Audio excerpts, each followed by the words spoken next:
नमस्कार, आप देख रहे हैं चर्चा आज की न्यूज चैनल और मैं हूं आपका साथ शीतल पांडे। देखिए, दिन भर की तमाम खबरें सबसे पहले सबसे तेज रुक करते हैं आज की बड़ी खबर पर। दिल्ली में दिनांक 14 फरवरी 2026 को प्रेस कॉन्फ्रेंस की केंद्रीय कार्यकारिणी कमेटी और प्रदेश अध्यक्षों की एक मीटिंग अहम Jyotiba Phule memorial hall Connaught place Delhi में आयोजित की गई है, जिसकी निजामत राष्ट्रीय महासचिव संगठन निजामुद्दीन कुरैशी ने की है और अध्यक्षता एडवोकेट सनोवर अली कुरैशी राष्ट्रीय अध्यक्ष प्रेस कॉन्फ्रेंस ने की है। मीटिंग की शुरुआत अतिका कुरैशी ने तिलावत कुरान से की है, जिसमें 6 स्टेट दिल्ली, उत्तर प्रदेश, राजस्थान, बिहार, झारखंड और महाराष्ट्र के सेंटर वर्किंग कमेटी के पदाधिकारी और प्रदेश अध्यक्षों ने भाग लिया है।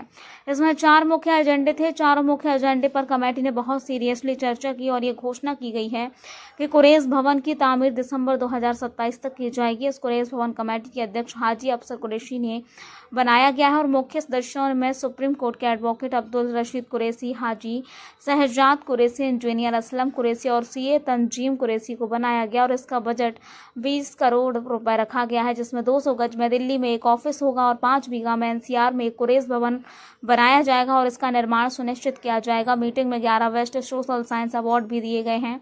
ये award engineer Aslam Qureshi, lecturer Nizamuddin Qureshi, सामाजिक कार्यकर्ता हाजी अफसर कुरैशी, ये तंजीम कुरैशी, कलाम कुरैशी, सुप्रीम कोर्ट के एडवोकेट अब्दुल कुरैशी सहित हाजी शहजाद कुरैशी को दिए गए। जहाँ 24 बेस्ट पार्टिसिपेशन अवार्ड भी दिए गए, जिसमें सलीम कुरैशी, नसीम कुरैशी, अब्दुल कयूम और नफीस अहमद कुरैशी, नदीम कुरैशी, मोहम्मद सालिम कुरैशी, एडवोकेट अफजाल अहमद कुरैशी, अबू शेर कुरैशी, तनवीर कुरैशी, सलमान कुरैशी, आफ्ताब आलम कुरैशी, जाकिर हुसैन, शबनम कुरैशी, आतिका कुरैशी और मोहसिन कुरैशी शामिल हैं।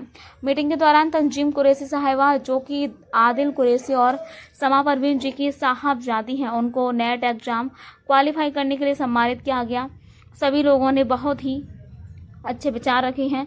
सुप्रीम कोर्ट के एडवोकेट अब्दुल रशीद कुरैशी साहब ने 50,000 का अनुदान कुरैश भवन के निर्माण के लिए अकाउंट में देकर इसकी शुरुआत की है। इस मीटिंग में 30 मार्च 2026 को कुरैश कॉन्फ्रेंस का 4वां राष्ट्रीय अधिवेशन बुलढाड़ा महाराष्ट्र में करने की घोषणा दी गई है, जिसकी जिम्मेदारी जाकिर कुरैशी अध्यक्ष महाराष्ट्र को अपने अनुरोध को लेके जो पहला सेशन था उसका सबसे मेन एजेंडा कुरैश भवन की प्लानिंग ही थी और जिसमें ये तय पाया गया है कि कम से कम 5 बीघे में कुरैश भवन बने। कुरैश भवन हमारी एकता का प्रतीक हो, वो ईंट गारे का एक इमारत ना हो, वहाँ से लोगों के जो सपने हैं वो पूरे हो, इनकी लीडरशिप क्लासेस लगे, विमेन का एम्पावरमेंट हो, बुजुर्गों का प्रॉपर तरीके से जो काउंसलिंग है वो सब चीज़ें उनकी सलाहियतों को यूज़ किया जाए। स्किल डेवलपमेंट सेंटर का हिस्सा बने, जो लोग दिल्ली आते हैं पूरे देश से उनके ठहरने की एक जगह बने। तो इसको हमने दिसंबर 2027 तक इसको प्लान किया है और ये 5 बीघे में हो, कम से कम 20 करोड़ का इसका बजट अभी किया है। एक कमेटी गठित की है जिसमें हाजी अफसर कुरैशी साहब को कुरैश भवन कमेटी का इनको हेड बनाया गया है। इनके साथ अब्दुल रशीद साहब जो कि एडवोकेट है सुप्रीम कोर्ट में और जस्टिस अब्दुल सत्तार साहब के बेटे हैं, उनको उस कमेटी में रखा गया है। तंजीम साहब को रखा गया है। हमारे असलम कुरैशी साहब जो कि साइंटिस्ट हैं, आलिम हैं, इंजीनियर हैं, वो उसका हिस्सा रहे हैं। हाजी शहजाद साहब जो कि एक बहुत ही अपराइट बिजनेसमैन हैं, उसको उनको रखा गया है। ये कमेटी को पावर दी जा रही है कि वो इसके एसओपी बनाएं, इसका ड्राफ्ट बनाएं, इसका बजट तय करें, इसके बारे में एस्टिमेट लगाएं, इसका मॉडल बनाएं और ये वर्क के अंदर क्या फैसिलिटीज़ होंगी इस भवन के अंदर, किस तरीके से ये एक हिस्सा बनेगा और देश में जितने भी ज़रूरतमंद लोग हैं हम ज़्यादातर इसको ओपन रखेंगे कि और भी कम्युनिटी के जो ज़रूरतमंद लोग हैं इससे बेनिफिट लें और कम्युनिटी को एक जगह करने का एक ये केंद्र बने। अनवर साहब, बहुत सुनने में आया है कि जो मीट का कारोबार करने वाले सबसे ज्यादा परेशान रहते हैं।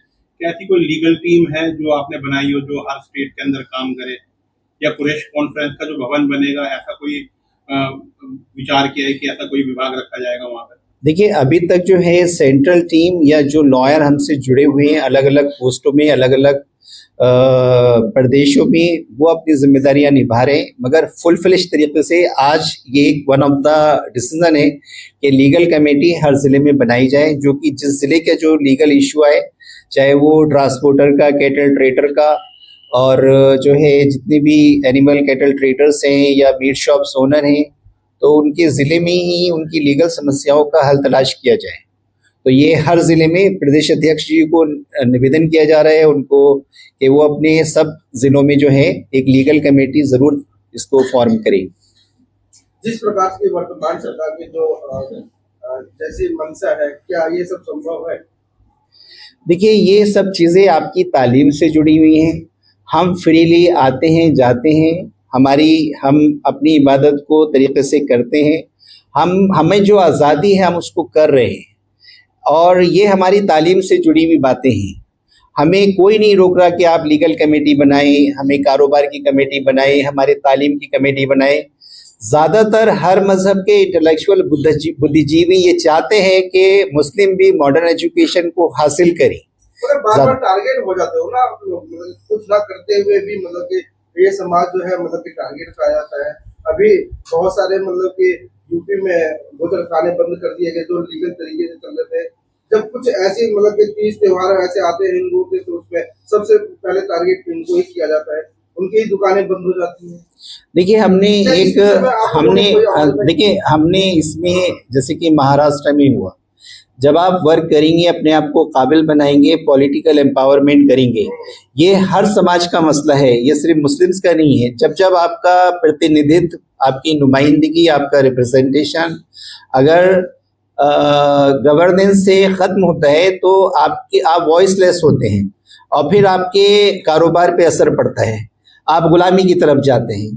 तो महाराष्ट्र में हमने एक एसर्ट किया, और जाकिर साहब आए हुए हैं जो कि जीत के आए हैं, कांग्रेस से नगर सेवक बने हैं, और उस पूरे बेल्ट में लगभग 45 मुस्लिम्स कम्युनिटी के भी जो है नगर सेवक बने हैं। तो जब आप पब्लिक के इश्यूज को एक सही तरीके से उठाएंगे तो लोग जो है उनको मौका देते हैं। पॉलिटिकल एम्पावरमेंट में हमने खुद सोचा है एक रोड मैप ज़रूर हम लोग रेडी करें। एक जो कमेटियाँ है इसमें एक पॉलिटिकल एम्पावरमेंट की कमेटी का भी गठन करने का ये है।